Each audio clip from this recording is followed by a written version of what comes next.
10장에서 베드로가 그 고넬료를 만났고, 그리고 이제 이방인들도 성령을 받았는데, 이것에 대해서 지금 11장 1절부터 18절까지 다시 한번 이제 베드로가 유대에 있는 형제에게 설명하고 있습니다.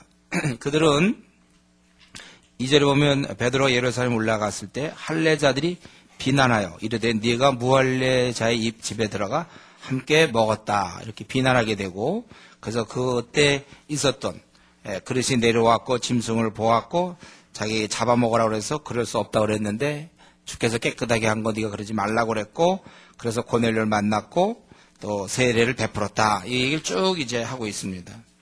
10장에서는 하나님께서 베드로를 설득했는데 지금은 베드로가 또 유대의 형제들을 설득하고 있습니다.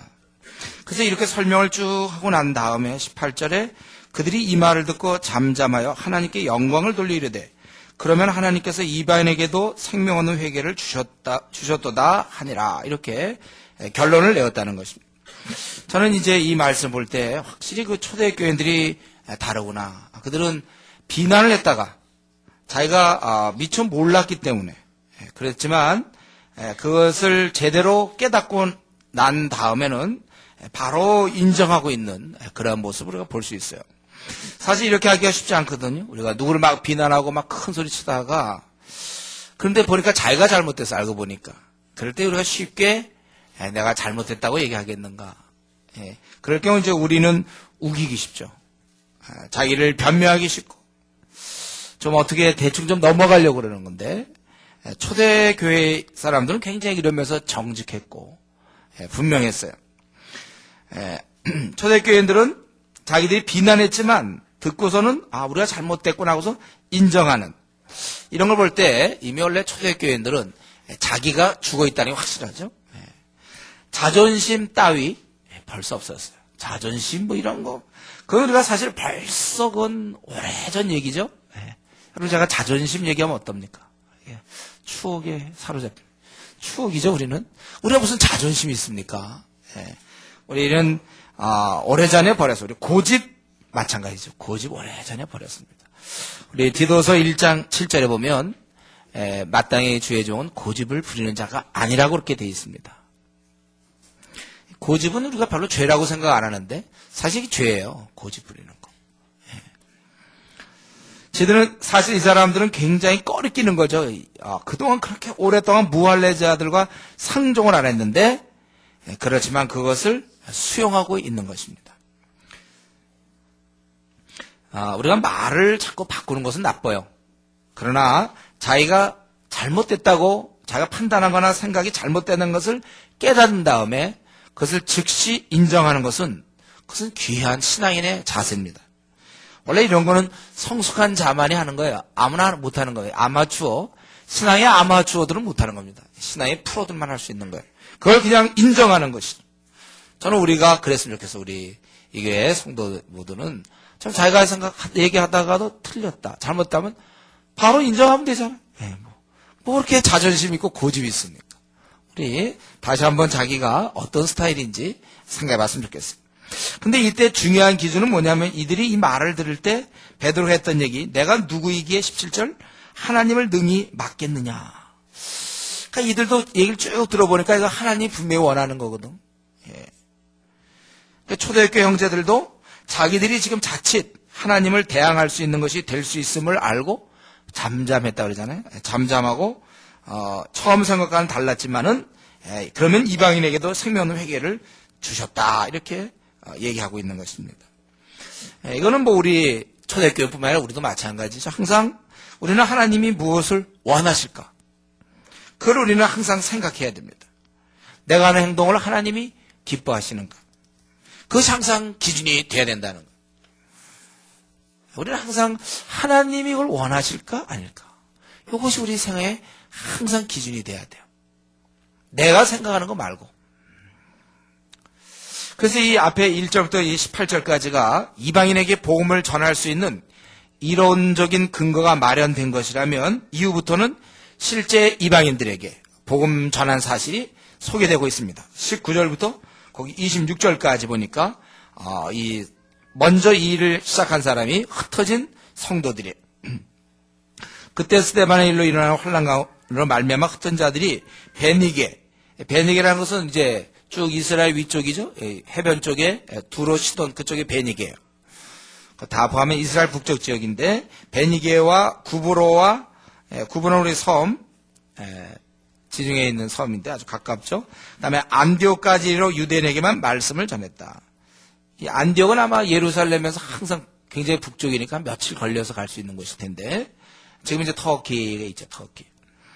이건 그 당시 세계 3대 도시 중 하나였습니다. 로마, 알렉산드리아, 그 다음에 이 안디옥. 대략 정확하지 모르지만 대략 한 역사학자들은 한 50만 명이 그 당시 살았다니까 어마어마하게 그 당시엔 큰 도시였습니다. 바로 거기에 구브라와 고넬의 몇 사람이 안디옥에 이르러 헬라인에게도 말하여 주 예수를 전파하니 그들이 이제 드디어 헬라 이쪽에 이방 쪽에 백열 가진 자들에게 복음을 전했고 그럴 때 주의 손이 그들과 함께 하시며 21절에 수많은 사람들이 믿고 주께 돌아오더라. 이들은 전했고 주님은 돌아오게 하셨고 우리는 여기서 한 가지 공식을 생각해야 됩니다. 주님께서는 일하려고 하실 때 우리의 그 언어가 필요하다는 거예요. 우리의 그런 말을 통해서 주님이 그 사람에게 말씀하시는 것입니다. 우리가 문자로 내 생각을 알리듯이 주님은 이 언어로 알리는데 바로 우리의 입을 사용하신다는 것입니다. 그래서 우리는 전도할 때 여러분들이 전도할 때 보면 내가 지금 가서 그 사람과 그리고 주님 도와주십시오. 그래서 내가 지금 그 사람을 어떻게 하는 거 이렇게 생각하기 쉬운데 사실은 나와 그 사람 두 사람의 일이 아니라 실제로는 주님과 그 사람의 일입니다. 그리고 나는 그저 입만 빌려주는 거예요. 우리 정상회담할 때 거기 보면 통역하는 사람들이 있죠. 외국에 이렇게 할 때 보면 모르니까 통역하는 사람들 있잖아요. 그 통역한 사람이 싹 통역 끝나고 내가 정상회담을 하고 왔다. 그러면 안 되죠. 그건 내 입만 빌려준 거예요. 그건 이제 당대 그 대통령끼리 양국의 수반이 얘기하는 것이죠. 마찬가지로 우리가 전도하러 나갈 때 나는 그냥 하나님의 뜻을 알려주는 그런 입의 역할이고 하나님과 그 사람과 어쩌면 우리 주님과 그 사람 이렇게 두 인격체의 만남이라고 볼 수 있는 것입니다. 그래서 보니까 여기 보니까 주 예수를 전파하니 주의 손이 그들과 함께 하시며 수많은 사람이 믿고 주께 돌아오더라. 여러분 우리가 이건 믿어야 돼요. 지금도 이렇게 되는 거예요. 수많은 사람이 복음을 전하면 수많은 사람이 돌아오게 되어 있습니다. 시대가 바뀌고 뭐 요즘 기독교에 대해서 뭐 반대가 심하고 요즘은 노방전도 안 통하고 사람들이 기독교에 호의적이지 않고 시대가 바뀌고 언제 우리 기독교에 대해서 호의적인 자가 언제 있었습니까? 원래 항상 그렇게 되는 거예요. 우리는 늘 얘기하지만 일단 이렇게 전하니까 믿는 자들이 생기든지 그렇지 말든지 하는 거예요. 목사님 왜 나는 최근에 이게 내 주위에는 이렇게 주님 믿는 사람이 나는 없는지 모르겠습니다. 아주 간단하죠. 바로 전하지 않기 때문에. 쉬운 질문이에요. 한국 교회는 왜 이렇게 교회가 줄어들고 있습니까? 가만히 있기 때문에. 그거죠. 왜 좀 요즘 학생 선교단체들 퇴조합니까? 그 선교단체 멤버들이 자기들끼리 시간 보내고 있으니까. 요즘 전하지 않아요. 우리가 이것을 생각해야 됩니다. 우리 이러한 전하니까 돌아오더라. 이건 우리가 이 하나님 말씀을 배우는 사람에서 그러한 우리의 어떤 삶 속에서 이제 전하는 사람이 돼야 되는데 그때까지는 시간이 좀 많이 걸려요. 그러나 우리 바뀌어야 됩니다. 저는 이렇게 생각해요. 일단 우리 성도들 중에 누구죠? 이렇게 좀 복음을 전하는 사람이 있죠. 그럼 제가 안심을 좀 해요. 그래도 이 정도면 어느 정도 된 것이다. 어느 정도 궤도에 오르는 것이라고 볼 수 있다는. 여러분 우리 속히 복음을 좀 전하는 사람으로 바뀌어야 됩니다. 언제까지 우리가 젖만 먹는 어린애기입니까? 오늘 설교 듣고 뭐 은혜 받았다. 좋아요. 근데 뻔만 은혜만 받습니까? 죽을 때까지 은혜 받. 우리가 그 어린아이예요. 우리가 있는 곳곳에서 복음을 전하는 자가 되어야 되죠.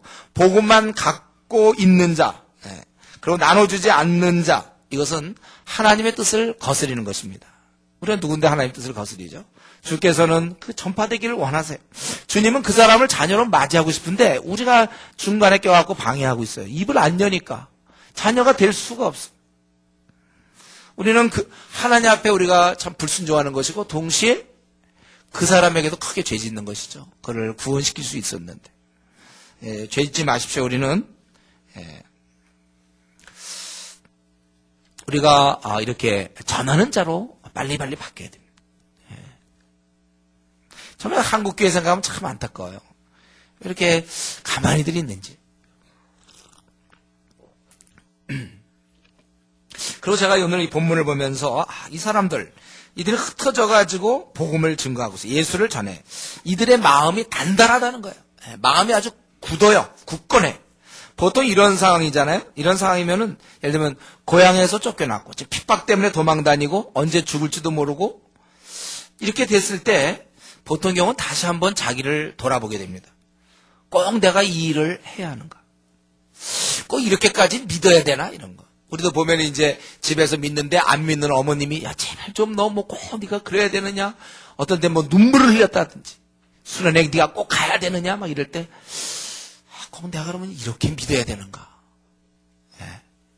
좀 우리는 주위에서 어떤 이렇게 일이 있을 때 내가 신앙을 갖고 나가는데 주위 여건이 안 따라줄 땐 꼭 내가 이래야 되는가? 이렇게 뭐 부모님이 사정을 하는데 내가 꼭 교회를 가야 될까? 뭐 꼭 수련회를 가야 됩니까? 이렇게까지 하면서 내가 꼭 중국을 가야 됩니까? 가야 되는 거예요. 근데 제가 보니까 이 사람들은 자기들 이렇게 도망 다니면서 자기들이 복음 때문에 이렇게 고생을 하지만 이들은 제가 보니까 이 복음을 전하는 것이 이것이 주님이 기뻐하는 일을 알았고 그래서 이 땅에서 그것이 자기들에게 아주 첫째가는 사명을 깨닫고 있는 것입니다. 그러니까 이 복음을 전하는 것은 일이 아니라 사명으로 인식하고 있었다는 거예요. 그러니까 우리는 어떤 경우 열심히 있는 그리스도인이 하는 일, 전도 이렇게 생각하지만 그게 아니라 누구나 그리스도인이 하는 일, 전도 이렇게 바뀌어야 되는 것입니다. 이것을 일로 보는가 사명으로 보는가에 따라서 많은 차이를 가져오는 것입니다. 우리가 때때로 앞날에 비전을 얘기할 때 내 비전은 뭔지 모르겠다. 사실 이미 성경에 다 나와 있어요. 가서 모든 족속으로 제자 삼는 게 우리 비전이죠. 그 일을 위해서 어떤 사람은 교수도 돼야 되고 어떤 사람은 사업가가 되고 그 일을 위해서 어떤 사람은 뭐 교사도 될 수 있는 거고 장사도 할 수 있는 거고 뭐 약사도 될 수 있고 의사도 될 수 있는데 우리가 어떤 직업을 갖든지 우리가 명심할 것은 우리가 가서 모든 족속으로 제자 삼아야 되는 그 일에 대해서 우리가 한시라도 잊어서는 안 되는 것입니다. 좀 이런 단단함, 저는 이런 걸 좋아하는 거예요. 이런 걸. 이 단단함. 이들이 이렇게 도망 다니면서도 주 예수를 전파하는 상황에 따라 흔들리지 않는 이 단단함이 우리에게도 있는가 그거예요. 단단함. 저는 이러면서 이제 공수특전단이라든가 좀 해병대. 제가 원래 해병대 출신이나 공수특전단 출신이면 참 좋을 뻔했어요. 제가. 카투사 출신이라 이게 좀 이런 거 얘기할 때마다 항상 좀 힘든데 저 한 번 정해서 그냥 딱 가는 거 있잖아요. 좀.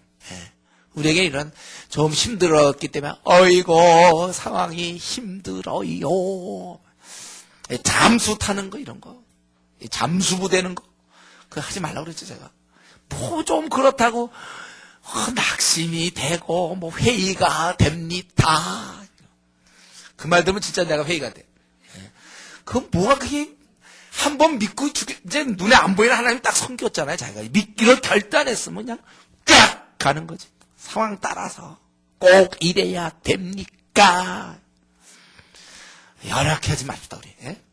연약하지 않았으면 좋겠어요. 한번 믿기란 거 참 믿어요. 제대로 그냥 힘있게. 이들은 흩어져서도 아주 단단해. 좋아. 저는 이 모습 보면 좋아요.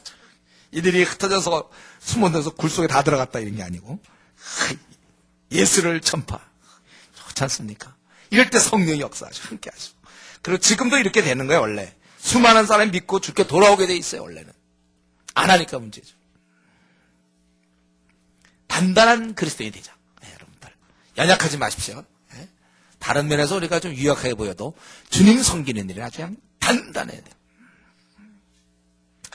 그리고 이제 그 안디옥 교회가 이런 식으로 돼서 막 부흥을 하니까 예루살렘에서 소문을 들었어요. 그래서 바나바를 보내니까 바나바가 가서 보고 기뻐했다는 거예요. 하나님을 보고 기뻐해요. 그리고 사람들에게 너희들이 굳건한데 붙어 있어라. 지금 상황이 좀 굉장히 어려운 상황 아닙니까? 이들이 예수를 믿어. 너희들 굳건하게 붙어 있어야 된다고 권했는데 그 바람에 24절에 큰 무리가 죽게 더하여지더라. 왜요? 바나바가 워낙 그런 일을 잘한 거예요. 바나바는 착한 사람이다. 이거는 우리 악한 사람에 반대되는 착한 사람 그런 뜻이 아니라 아주 좀 나이스하다 그럴까? 좀 사람이 아주 굿맨이라 이거예요. 예, 아주 좀 이렇게 잘 이렇게 좀 그런 사람이라는 뜻이에요 이게. 예. 그래서 많은 사람을 권면해서 큰 무리가 죽게 들어오고 다소에 가서 또 사울을 데려와. 사람이 너무 많으니까 안 되겠다. 사울을 데려와서 1년간 큰 무리를 가르쳤고 이때 사람들이 너무 주님을 따르기 때문에 주님에 속해 있다. 이런 의미로 그리스도인이 된 거예요. 우리가 그리스도인 아닙니까? 이 말은 누가 보더라도 주님께 속해져 있는 세상과는 이별한 바로 그러한 사람들. 주님과 결혼한 사람들이죠. 바로 우리들입니다. 여기서 보니까 이 안디옥 교회가 부흥할 때 이 한 사람의 돌보는 사람이 얼마나 중요한가. 그 어린 자를 잘 돌봐주니까 그들이 잘 서나가고 그래서 주위 사람들이 계속 주를 믿는 것입니다. 저는 어느 공동체나 이런 사람이 참 중요하다고 생각해요. 성령이 충만해 사람을 잘 돌보는 사람. 우리 어디일까요?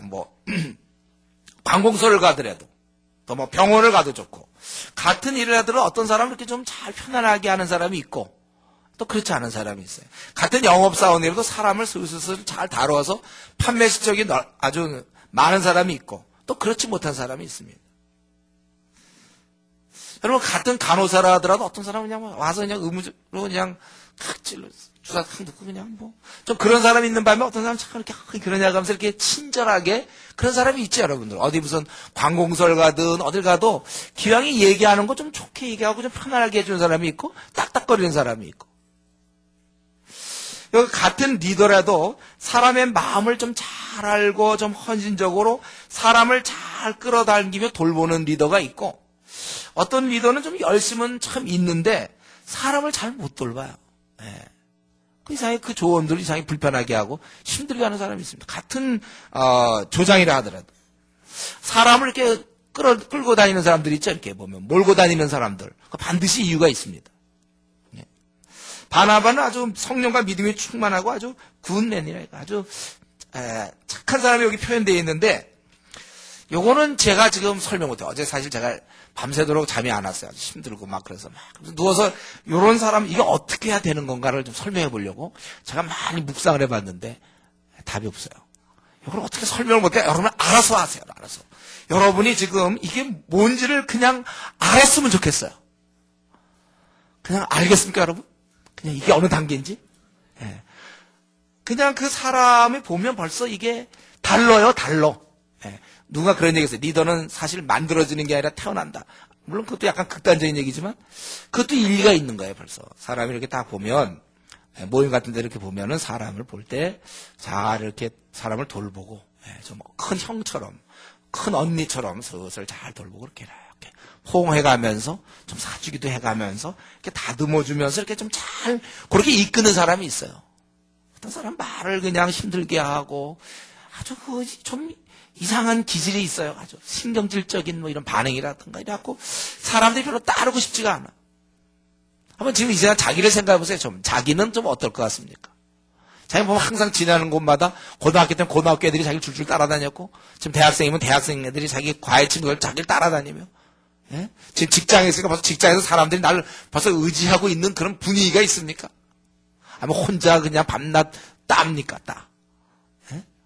따르지 않고 항상 자기 혼자 그냥 혼자 지내는 사람. 벌써 그거 좀 이렇게 하는 사람이 있어요. 아니면 이제 끼리끼리 어울리긴 하거나 좀 전체를 좀 품고 이런.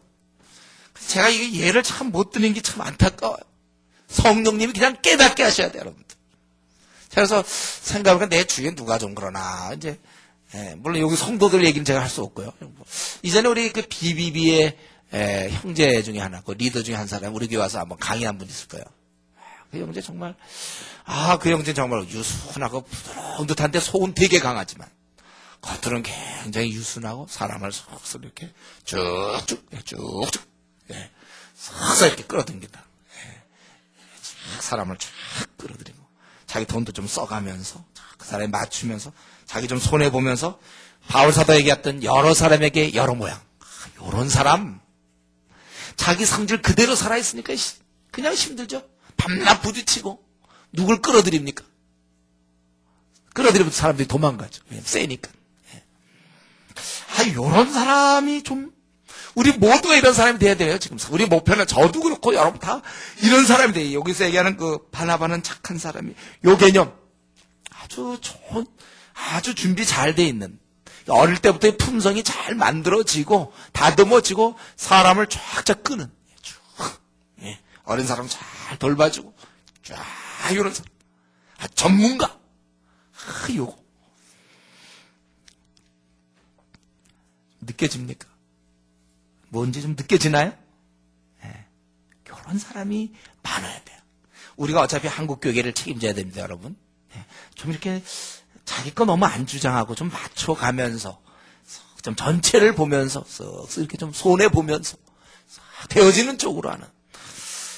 암만 설명도 안 되니까 그만하겠습니다. 그런 사람이 되자. 뭔지 모르겠 되자. 그러니까 우리가 바뀌고 또 바뀌고 계속 바뀌어야 될지 몰라요. 좋은 사람이 자기 한계를 좀 벗어나고 주위 사람 힘들게 하지 않고 잘 이끄는 그런 사람이 돼야 될 것입니다. 바로 바나바가 그런 사람이에요.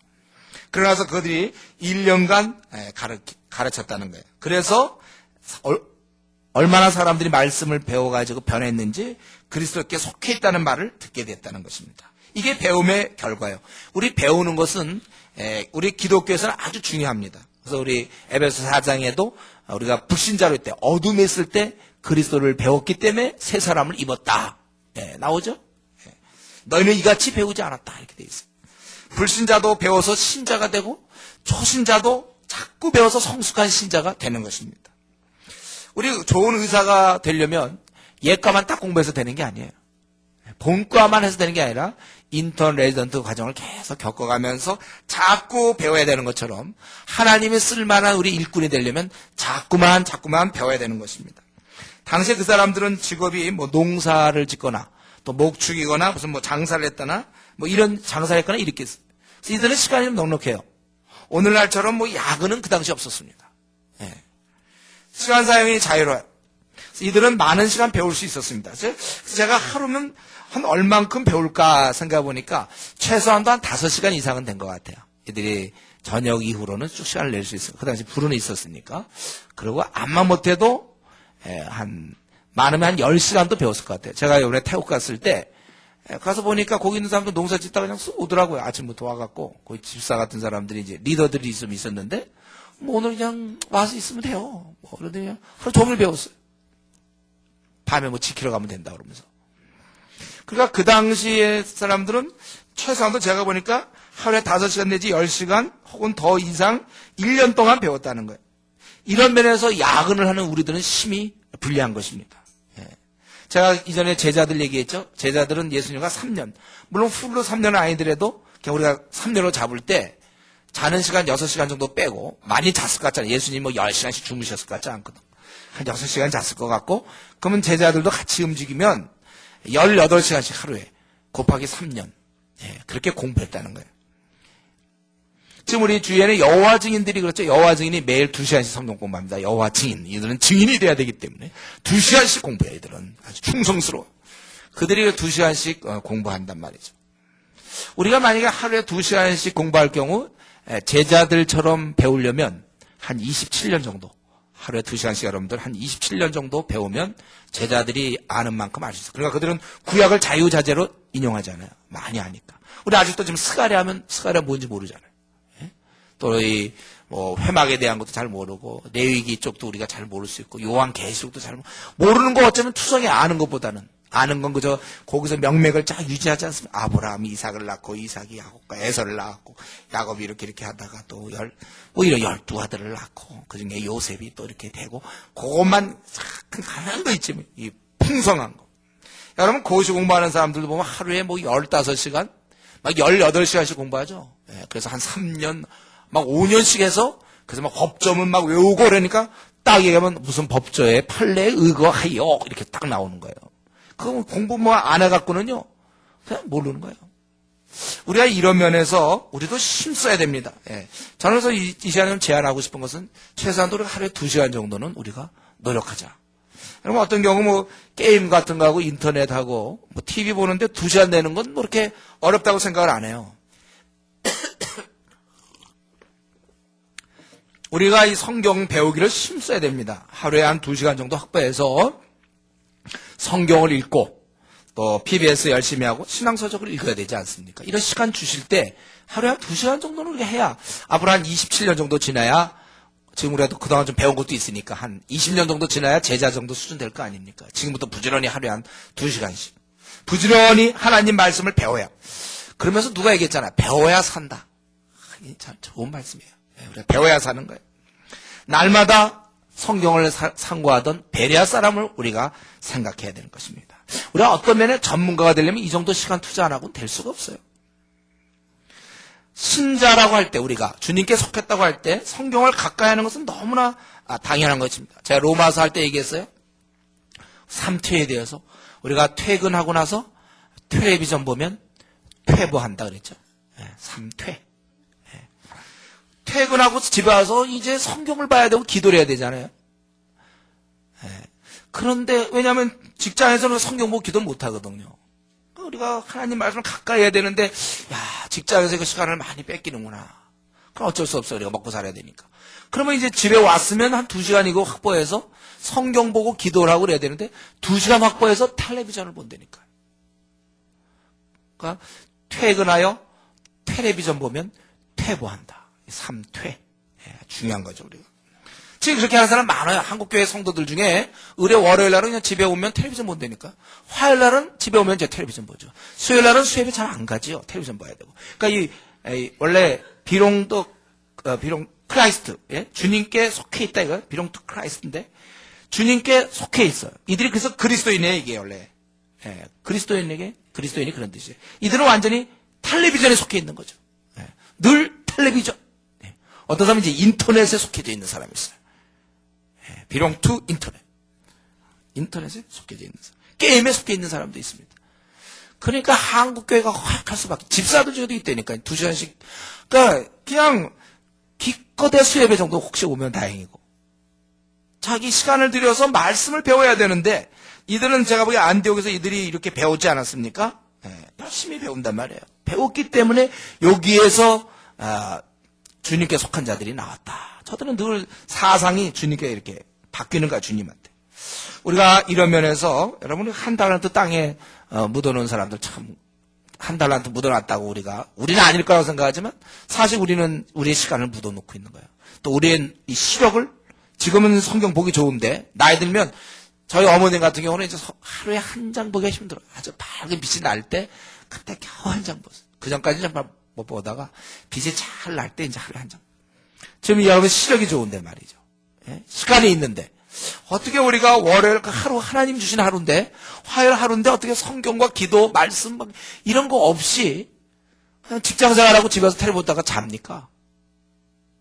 이거는 애당초 이건 신앙의 그 ABC 기초부터 첫 단추가 잘못 끼인 거예요. 그런 식으로 우리 선배들이 신앙생활을 했고 우리도 그거 보고 자랐단 말이에요. 그래서 뒤집어져야 돼요. 우리는 그렇게 하지 않습니다. 물론 매일 아침부터 하루 종일 성경 보고 기도하고 신앙서적 보면 좋겠죠. 그러나 우리가 먹고 살아야 되기 때문에 직장을 나간다면 그러면 남은 시간이라도 우리가 말씀 보고 기도해야지. 이 시간에 그 남은 시간을 하나님이 주신 그 시간에 텔레비전 보고 있으면 그거는 오히려 신앙의 가장 기본이 안 되기 때문에 그 신앙이 잘할 수가 없어요. 그러니까 주일날 한번 예배 드리고 뭐 PBS에 봐야 전혀 안 바뀝니다. 그건 뭐 그리스도인이라고 얘기하기가 물론 그리스도인은 그리스도인이지만 그런 식으로 안 된다는 거예요. 그래서 우리가 이제는 세상의 재미와 우리 다 십자가에 못 박은 사람들 아닙니까? 그리스도 예수의 사람들은 그 정과 욕심을 십자가에 못 박았다고 그랬어요. 텔레비전 치우면 안 되나요? 부모님이 계시면 할 수 없지만 자기 혹시 결혼한 사람들 자기가 가장이 되고 자기가 부부 이제 둘이 믿는다면 의논해서 텔레비전 치우면 되는 거예요. 예, 그거 치워버리지. 뭐 때문에 그거 갖고 있는지 모르겠어요. 성경을 봐야죠, 우리가. 단이 이제 성경을 66권 다 끝냈다든가, 예, 그때는 조금 못 들여다보고 보든지 말든지 하세요. 아직 이것도 하나도 모르면서. 텔레비전이나 봐서 우리가 어떡합니까? 그리스도인 맞습니까? 이 시대에.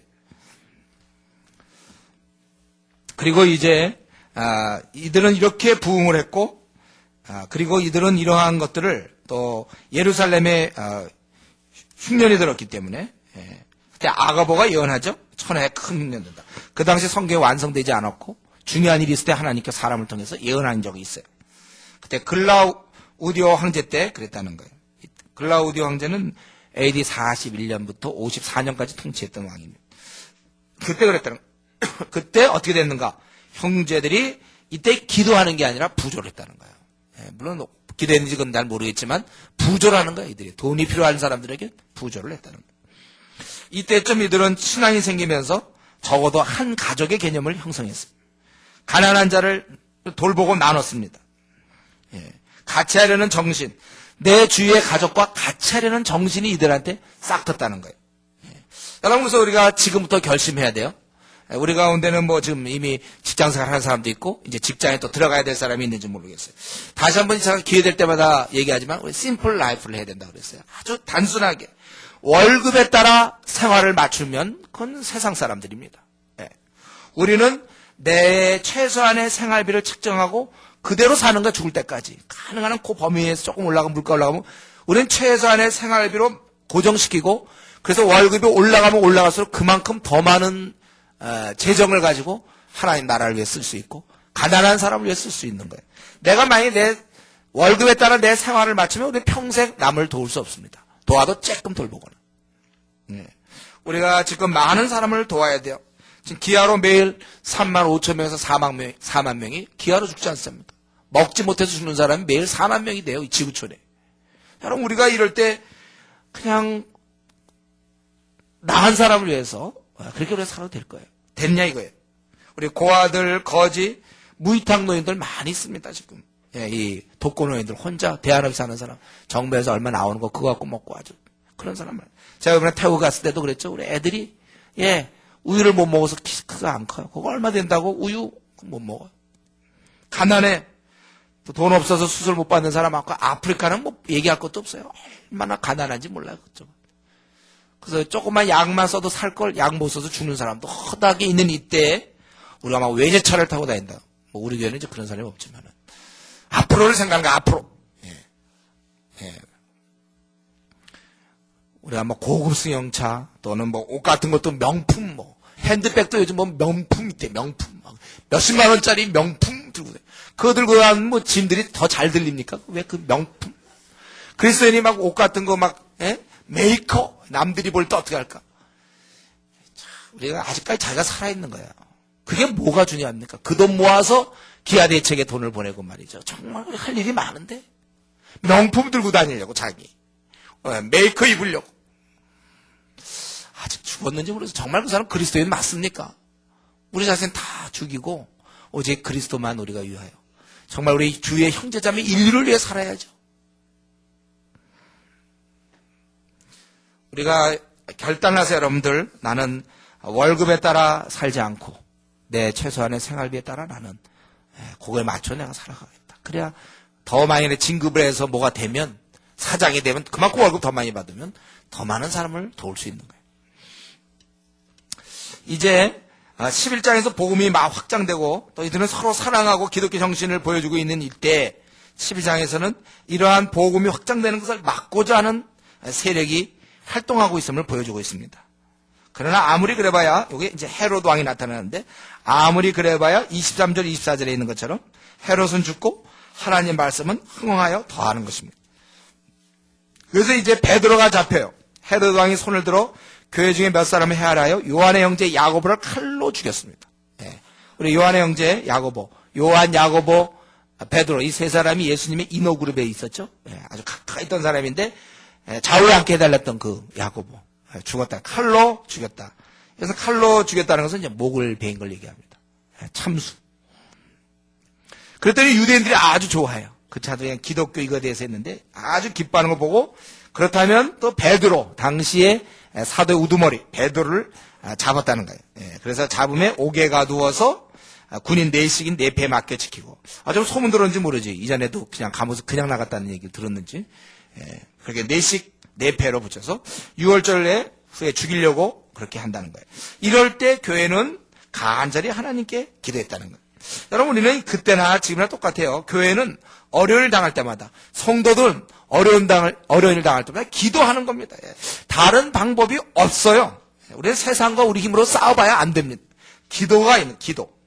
다시금 이 시간에 우리가 알고 있던 내용이지만 다시금 여러분 기도를 믿으십시오. 기도. 기도를 통하여 내 앞날의 문제나 혹은 내 배우자의 문제나 혹은 자녀의 문제나 부모의 문제나 직장의 문제 내가 좀 이렇게 됐으면 좋겠고 이걸 원한다. 원하는 것이 여러분 있습니까? 좀 답답하게 생각하는 것이 있습니까? 그걸 기도하세요. 기도하면 되는 거예요. 아주 간단해요. 기도하세요, 여러분들.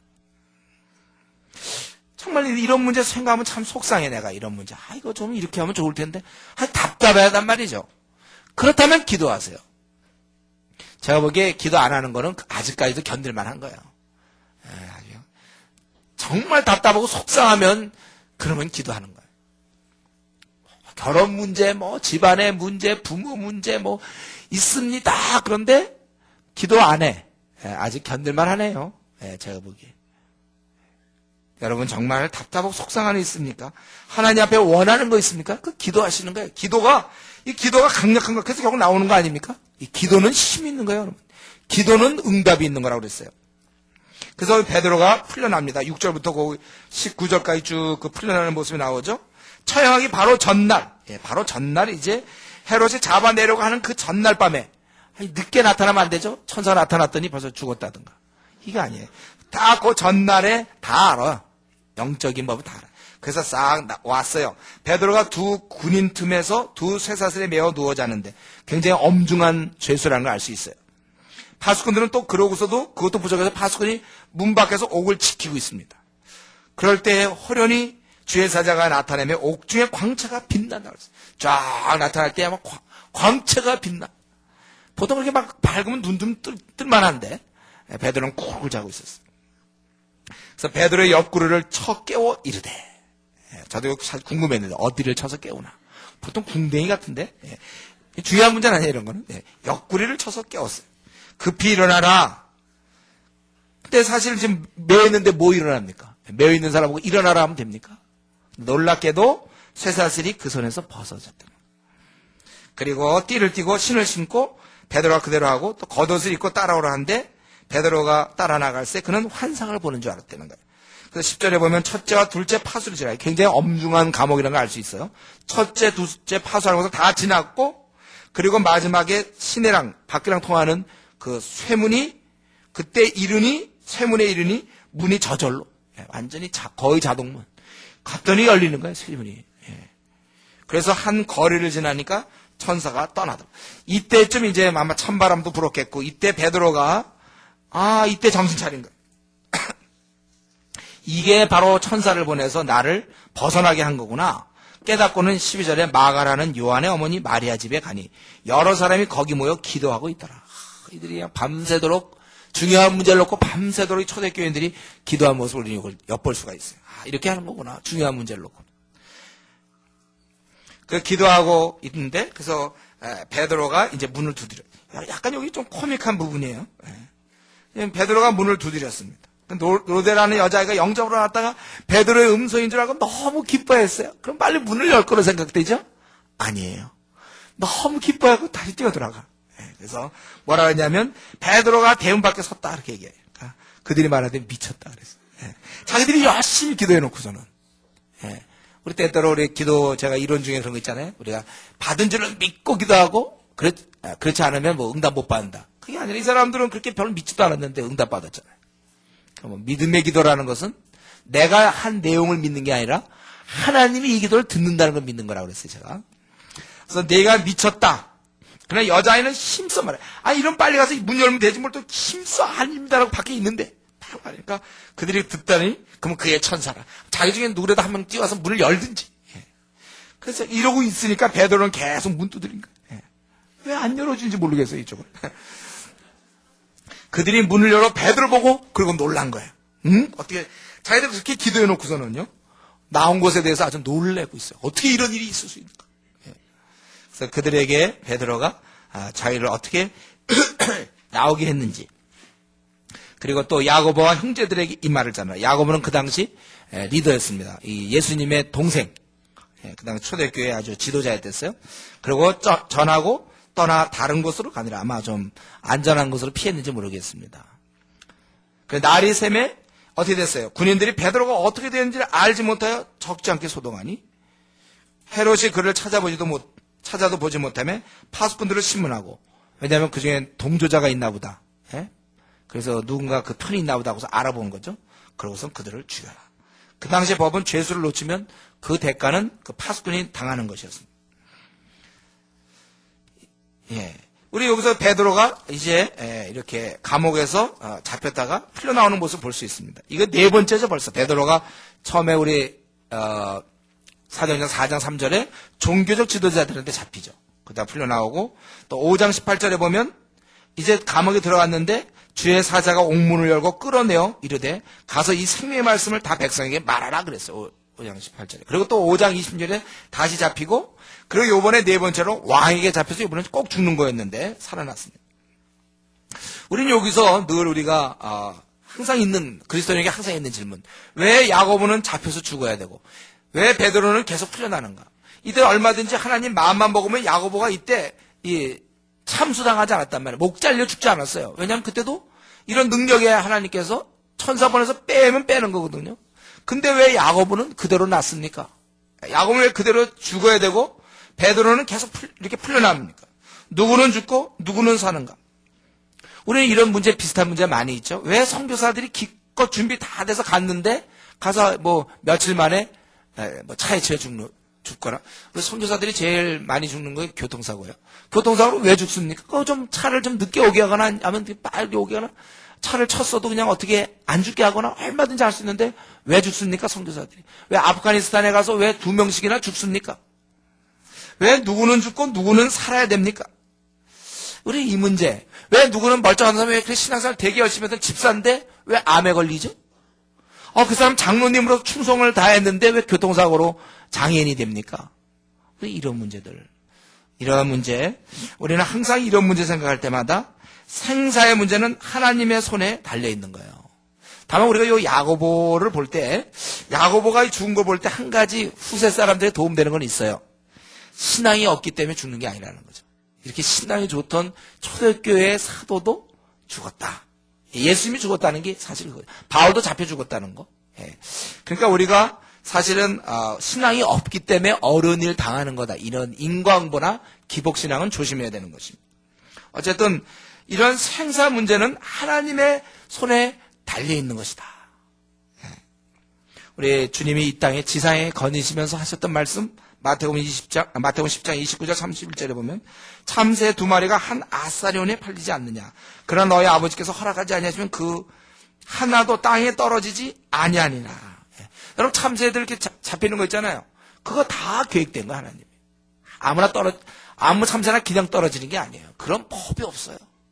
다 하나님이 허락하지 아니하시면, 돼지든지 닭이든지 말이에요. 그냥 죽는 게 아니에요. 그것들이 다 하나님이 허락해 주는 거예요. 그 하나도 땅에 떨어지지 아니하라. 너에게는 머리털까지 다 세신 바 되었으니 두려워하지 말라. 너희는 많은 참새보다 귀하니라. 우리가 그렇다는 것입니다. 그래서 우리 분명히 알아야 됩니다. 우리의 운명은 주의 손에 달려 있어요. 우리 운명, 우리의 삶, 우리의 앞날 문제라든가 결혼 문제, 늘 얘기하는 자식 문제, 배우자 문제, 다 주님 손 안에 있는 것입니다. 그래서 우리가 주님께서 다 알아서 하시는 거예요. 그렇기 때문에 왜 하나님 아직까지 나에겐 결혼 문제를 이렇게 허락지 아니하십니까? 내가 주님을 위해서 지금 열심히 봉사하는데 왜 형제가 아직도 안 나타납니까? 왜 자매가 아직도 안 나타납니까? 왜? 여러분, 걱정하지 마세요. 주님과 여러분이 동행한다면 지금 주님의 뜻이 이루어지는 중이에요. 왜 아직 형제가 안 나타나냐고요? 혹시 아직 지금 PhD가 아직 안 끝났기 때문에 아직 귀국 안 해서 그런지 몰라요. 어쩌면 그 사람과 결혼할지 모르거든요. 누군지 모르지만. 그래서 아직 허락지 않는지 몰라요. 아니면 저 외국에서 좀 장사 크게 해갖고 있잖아요. 좋은 얘기만 한다면. 막 재벌, 거의 재벌해서 좀 돈 좀 굵직한 번 다음에 와야 되는데 아직 그 사람 못 만나고 있는지 몰라요. 좀 버는 중이기 때문에. 우리는 알 수가 없어요. 우리가 사실 주님과 동행할 때는요, 주님이 이루어지는 중이기 때문에 주님의 뜻이, 그때는 우리는 안심하면 돼요. 단 내가 이제 순종하지 않을 때 그때는 걱정해야죠. 왜 이렇게 결혼이 안 되는가? 왜 직장이 이렇게 안 되는가? 자기가 순종하지 않을 때는 그 미지근한 신앙생활 할 땐 그때는 걱정. 기도 생활 없을 때는 그때는 걱정하기 시작해야죠. 왜냐하면 그때 내가 내 신앙을 미지근하게 하겠다. 이건 무슨 뜻이에요? 이제 내가 내 앞길은 내가 개척하겠다는 거 아니에요. 주의 도움 필요 없다는 거예요. 내가 불순종하고 내가 주님께 열심을 내지 않고 기도 생활 안 한다는 얘기는 내 앞날은 나한테 맡기십시오. 주님 필요 없습니다. 나는 내가 갑니다. 그렇기 때문에 그때는 왜 빨리 안 이루어지는지 걱정해야 돼요. 우리 인생을 그땐 걱정하셔야 합니다. 결혼을 하니 못하니, 직장이 되고 안 되니, 뭐 이런 문제는요, 사실 그게 중요한 게 아니라 주님과 내가 동행을 하느냐 안 하느냐에 딸려 있는 것입니다. 내가 만약에 주님과 동행하고 있다면 주님이 나를 이끌고 계시는데 그럼 뭐가 두렵습니까? 내가 미진하다는 얘기는 내가 주님을 차버린 거 아닙니까? 기도생활 안 하고 그런 건 주님 도움 안 받겠다는 뜻이니까 내가 미지근하게 신앙생활 할 때는 그때는 사실은 두렵고 걱정이 돼요. 왜 결혼이 이렇게 안 이루어지는지, 직장 문제가 왜 이렇게 안 풀리는지 그때는 걱정을 해야 되지만, 그러나 주님이 나와 함께 하고 계시다면, 그러면 우리가 무엇을 걱정합니까?